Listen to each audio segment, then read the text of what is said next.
बहुत दूर स्थित जमनापुर नाम के गांव में एक छोटा सा सरकारी अस्पताल था, लेकिन उस अस्पताल में कभी भी डॉक्टर नहीं रहता था। अस्पताल का कंपाउंडर सबका इलाज करके लोगों को वापस भेजता था। अस्पताल के बगल में ही एक बहुत बड़ा सा तालाब था। उस तालाब के पानी में अस्पताल का एक एम्बुलेंस काफी सालों से डूबा हुआ था। उस एम्बुलेंस को उस तालाब में डूबे हुए 10 साल से भी ज्यादा हो गए थे, इसलिए वो पूरा कबाड़ बन गया था। एक दिन विशाल नाम का आदमी अपनी गर्भवती पत्नी बबीता को लेकर उस अस्पताल में आता है। तब विशाल डॉक्टर से कहता है, कंपाउंडर साहब, मेरी बीवी की तबीयत बहुत खराब है। समझ में नहीं आ रहा कि उसे क्यों तकलीफ हो रही है। कहीं पेट में बच्चा उल्टा तो नहीं हुआ? आप जरा डॉक्टर को बुलाओ साहब। अरे विशाल, तुम्हें पता है ना मैं डॉक्टर नहीं हूँ, एक सादा सा कंपाउंडर हूँ। ऐसे प्रेगनेंसी के केस मैं नहीं ले सकता। और ठहरे डॉक्टर की बात, वो तो शहर में अपना एक क्लिनिक चला रहे हैं, इसलिए मैं इधर संभाल रहा हूँ। वो यहाँ का गवर्नमेंट का पैसा भी लेता है और उधर शहर में प्राइवेट क्लिनिक चलाकर वहाँ से भी पैसे कमाता है। वो महीने में एक ही बार पेमेंट लेने के लिए दस्तखत करने आता है यहाँ। इसलिए मैं तुमसे कह रहा हूँ, डॉक्टर की राह देखना छोड़ो और अपनी बीवी को तुरंत शहर लेकर जाओ। अगर ऐसी बात है तो फिर आप एम्बुलेंस की व्यवस्था कीजिए सर। मैं कैसे अपनी बीवी को शहर अस्पताल लेकर जाऊंगा? अरे वो एक ही एम्बुलेंस थी जो 10 साल से भी बाजू के तालाब में डूबी हुई है। उसका रिपेयर करने के लिए जो पैसे मिले थे सरकार से, वो पैसे भी ये डॉक्टर खा गया। वो एम्बुलेंस सिर्फ रिकॉर्ड दिखाने के लिए है, असली जिंदगी में उसका कोई काम नहीं है। अब तुम्हें ही कुछ करना होगा। ये सुनकर विशाल बहुत डर जाता है। उसका दिमाग काम करना बंद कर देता है। उसे समझ नहीं आता कि क्या करे। तब अपनी बीवी को उठाकर वो बस स्टैंड जाता है और रोड पर किसी गाड़ी का इंतजार करता रहता है। तभी एक ऑटो वाला उसे दिखता है।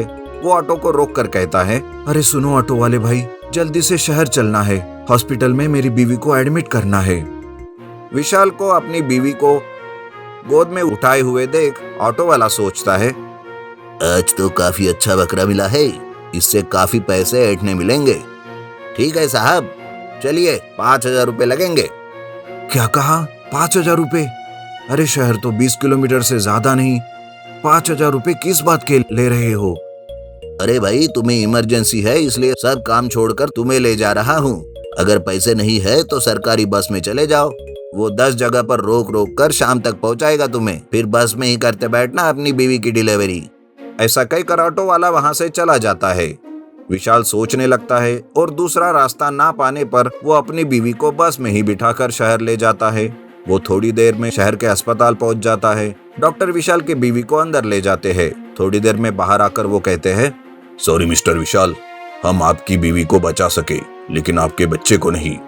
अगर आप जल्दी उन्हें यहाँ अस्पताल ले आते तो हम कुछ कर सकते थे। हमें माफ कीजिए।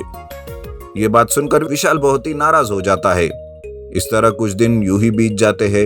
एक दिन विशाल गांव के ही अस्पताल में जाकर कंपाउंडर से मिलता है और कहता है, देखिए कंपाउंडर जी, मैं इस तालाब में डूबे हुए उस एम्बुलेंस को बाहर निकालकर उसे ठीक करना चाहता हूँ। जो भी खर्चा होगा वो मैं खुद कर लूंगा। ये बात सुनकर कंपाउंडर हैरान हो जाता है और वो पूछता है, अरे लेकिन आखिर तुम ये सब क्यों करना चाहते हो?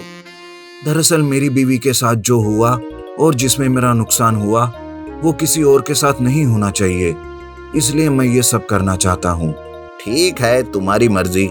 इधर सरकार खुद की जिम्मेदारी लेने से इनकार कर रही है, तुम दिखाते बैठो अपनी महानता लोगों को।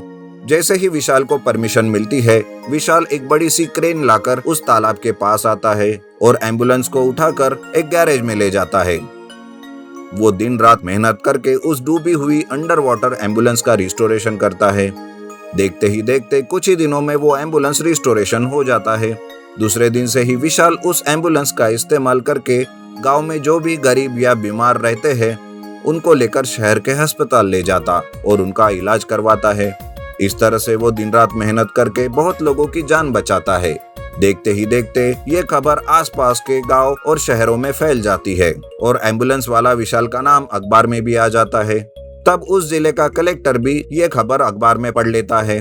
ये पढ़कर वो उस गांव के डॉक्टर को बुलाकर उसे निलंबित करवा देता है और विशाल को शहर बुलाकर अपने हाथों से 5 लाख रुपए का इनाम देता है और गांव के उस सरकारी अस्पताल में फिर से एक नया डॉक्टर अपॉइंट करवाता है और साथ में 2 नए एम्बुलेंस भी देता है।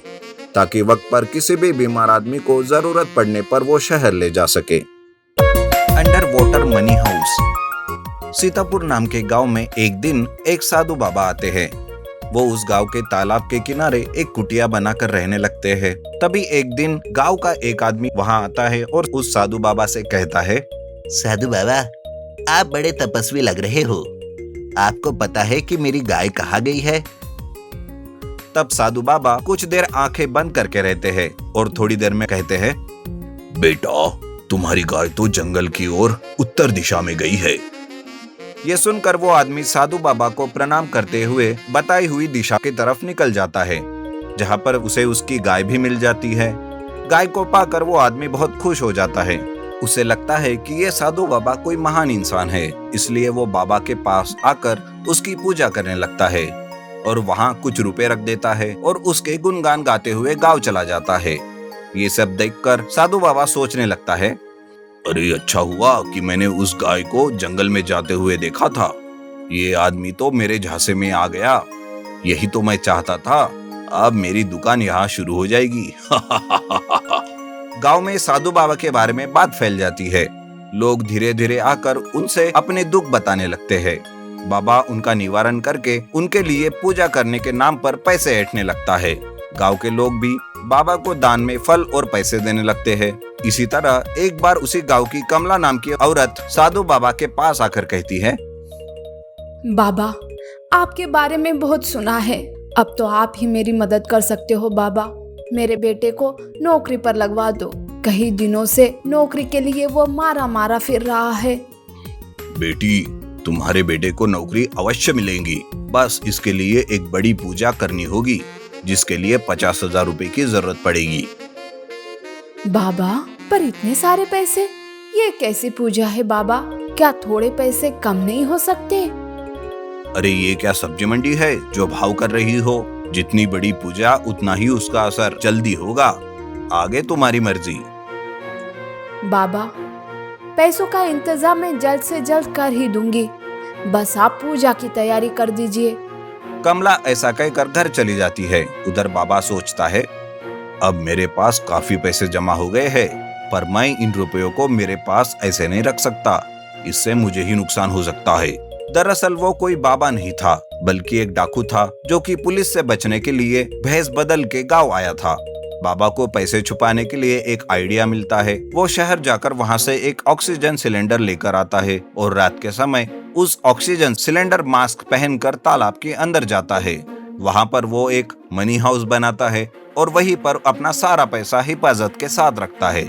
दूसरे दिन कमला घर से 50,000 रुपए चुरा कर बाबा को पूजा करने के लिए कहती है। तब बाबा कहते हैं, बेटी, अब समझ लो कि तुम्हारे बेटे की नौकरी पक्की। तुम निश्चिंत होकर घर जाओ। मैं सारी पूजा का प्रबंध यही करता हूँ। कमला बाबा को प्रणाम करती है और वहां से चली जाती है। तब बाबा सोचता है, इन जैसे लोग अगर मुझे रोज मिल जाए तो मुझे डाका डालने की क्या जरूरत है। इनसे ही मैं काफी सारा रुपया कमा सकता हूँ। इस तरह से बाबा लोगों को उल्लू बनाता है।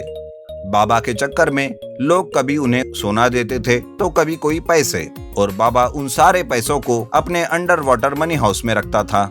कमला को पैसे देकर 1 महीना हो चुका था, पर अभी तक उसके बेटे को नौकरी नहीं मिली थी।